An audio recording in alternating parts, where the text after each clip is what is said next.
хийж чадна гэж итгэл үлээлгэсэн Монгол Улсын ерөнхий сайд Нэм Осрын учрал Монгол Улсын засгийн газрын төлөөлөгчдөө талархал илэрхийлье.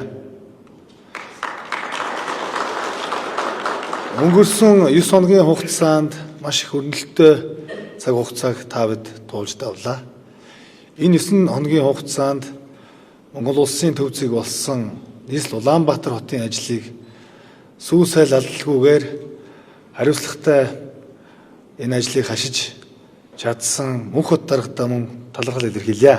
За энэ танхимд миний өнөөдрийн нийслэлийн иргэдийн төлөөлөгчдийн хурал дээр ярьсан, олон нийтэд амласан, ажиллах арга барилыг хэлсэн бүх ажлуудыг бодит ажил болгох миний баг хамт олон сууж ийн гэж ингэж ойлгож байна.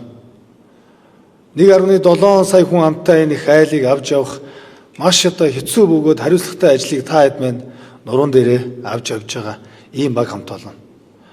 Олон нийтийн зүгээс янз бүрийн шүүмжлэл, гомдол маш их байдаг.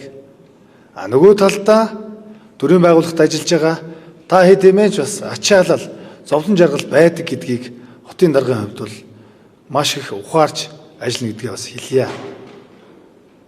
Би та хэдийг ус төрж зовоохгүй. Хин ажлаа сайн хийж чадж байгаа мэдлэгтэй, чадвартай, туршлагатай, хамгийн гол нь зөв хандлагатай байж чадах юм бол бүгднтэй нь хамтраад ажиллах бүрэн боломжтой. Харин иргэдэд хүн суртал үзүүлдэг, иргэдийн үйлчилгээг тасалдуулдаг, тэрийг ойлгодгүй, албан тушаалаа амьдрал болгоцсон, сэтгэлгүй ажиллаа хийж чаддгүй хүмүүстэй бол ажиллахгүй гэдгээ хамгийн эхнийхээ өдөр шууд та бүхэндээ хэлье. Монголын зан амтгай буузаа гэсэн ийм зарчмыг барьж ажилладаг. Хэрвээ би заа гэж хэлсэн бол ард нь гарахын төлөө эцсээ хүртэл үздэг. Чадахгүй бол бас чадахгүйгээ хэлждэг.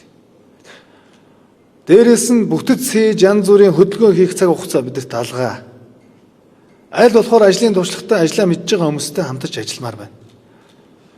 Янз бүрийн ховжив, дотоод уур амьсгал, ус төр битий гаргаарай.